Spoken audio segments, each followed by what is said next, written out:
Mohamed Salah, quando garoto, queria ser jogador de futebol. E não havia quem fosse capaz de convencê-lo a desistir da ideia. Fã de Ronaldo, Totti e Zidane, seus três principais ídolos, ele era irredutível.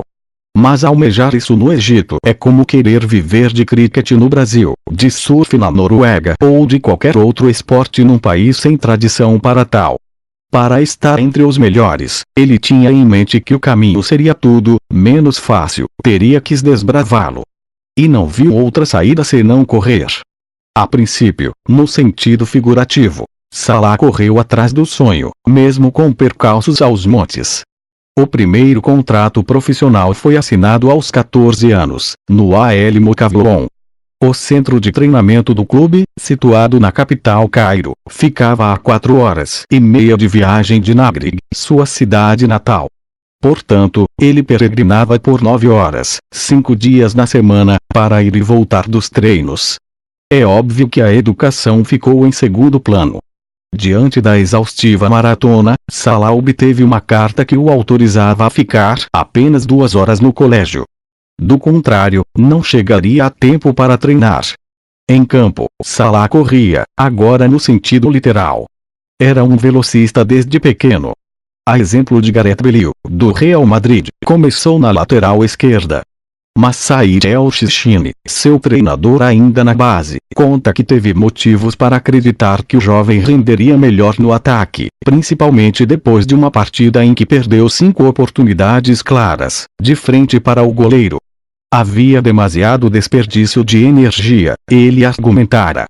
O resultado após a mudança de posição lhe deu razão. Salah terminou o campeonato com 35 gols. Continuou correndo, porém cada vez mais na direção do gol. Por consequência, balançar as redes virou rotina. O lateral que virou atacante, aos 16 anos, recebeu o convite para fazer parte do elenco profissional do Al Moukawon. Ali caíra a ficha de que o sonho de se tornar jogador era palpável, como declarou em entrevistas ao longo da carreira. Toda aquela romaria valera a pena. Na temporada seguinte, 2009-10, Salah era titular e destaque. O menino de 17 anos evidentemente tinha algo que o sobressaltava em meio aos outros egípcios. Ganhou confiança, guarde bem essa palavra. A equipe terminou o campeonato daquele ano em 11º e, do ano seguinte, em último. Mas a aventura do nosso personagem na segunda divisão foi curta graças a um episódio que marcou a história do futebol do Egito. O massacre no estádio Port Said em fevereiro de 2012, que ocasionou a morte de 74 pessoas, é uma mancha. Naquele dia, um equívoco de quem era responsável pela segurança transformou o palco da partida entre Al Masry e Al Ahly numa praça de guerra. Os campeonatos do país foram suspensos por 2 anos em decorrência da tragédia, deixando jogadores de futebol sem calendário. Salah entre eles. Àquela altura, as boas atuações por sua equipe haviam rendido prestígio. Ele passou, por exemplo, a ser chamado para as categorias de base da seleção nacional. E um clube ou outro demonstrava interesse. Mas precisava jogar para dar sequência a tudo isso. Foi então que, em março, o Basel marcou um amistoso contra a seleção sub-23 do Egito. As palavras são de Bernard Osler, presidente do clube suíço na ocasião.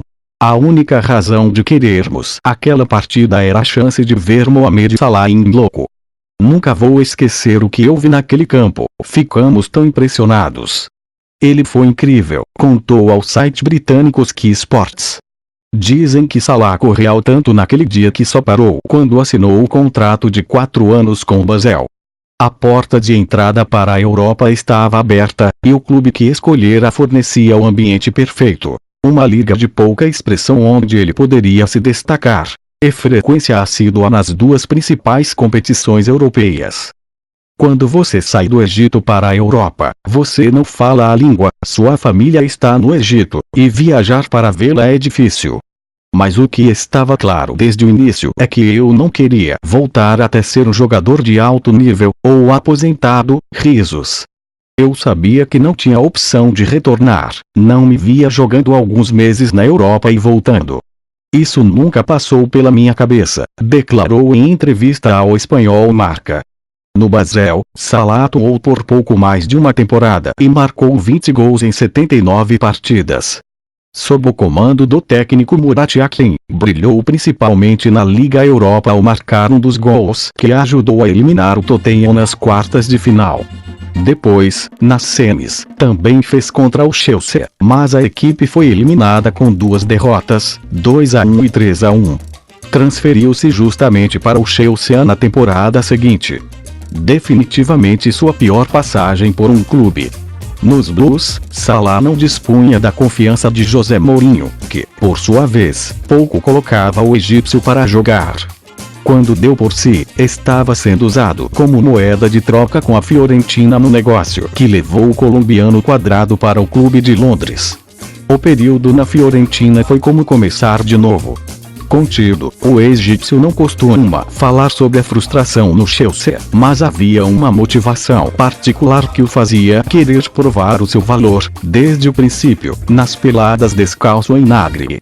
Os gols voltaram no ano em que a equipe terminou em 4º lugar no campeonato italiano, foram 9 em 26 partidas. Depois, na Roma, mais 34 gols. Quando menos esperava, a chance de voltar à Premier League apareceu. Desta vez, pelo Liverpool. Salah, o rei egípcio Jurgen Klopp tem papel de extrema importância no momento vivido por Mohamed Salah, autor de 38 gols até aqui na temporada e artilheiro isolado da Premier League, com 29, mais 3, e ele se torna o maior goleador desde que o campeonato passou a ser disputado por 20 clubes. A contratação do egípcio, a 4ª mais cara da história do Liverpool, 42 milhões, passou pelo crivo pessoal do treinador. Ele mudou algo em mim. Estou jogando mais perto do gol do que jogava nos outros clubes, reconhece o jogador, atualmente com 25 anos. Com Klopp, a confiança estava definitivamente de volta. Salah tornou-se peça-chave de uma equipe que tem por essência jogar para frente, e que por isso se acostumou a acabar com as partidas em intervalos muito curtos de tempo. O primeiro jogo das quartas de final da Liga dos Campeões, contra o Manchester City, foi um exemplo disso, com um gol do atacante, inclusive. Na vitória por 5-0 sobre o Watford, pelo inglês, ele marcou 4 vezes. Um feito inédito na carreira. Não demorou para o carismático jogador egípcio, eleito o melhor do continente africano em janeiro, ser abraçado pela torcida do Liverpool. Nas arquibancadas, os gritos ecoam: Mussalah, Mussalah, Mussalah correndo pela ponta, Salah, lá, o rei egípcio. Paralelamente à fase sem precedentes no Liverpool, Salah assumiu o protagonismo de sua seleção. O camisa 10 comandou a campanha que levou o Egito de volta à Copa do Mundo 28 anos depois. Foi dele o gol de pênalti aos 50 minutos do segundo tempo na vitória por 2-1 sobre o Congo, que carimbou o passaporte para a Rússia. 8 minutos antes, os egípcios haviam sofrido um empate, e a imagem, que é uma mistura de decepção e incentivo na reação de Salah, rodou o mundo. Mas não foram as atuações com a camisa da seleção, sozinhas, que transformaram Salah em uma espécie de ícone no Egito. O jogador jamais negou suas origens. Pelo contrário, faz uso da sua imagem e principalmente do dinheiro para ajudar o povo egípcio com frequência.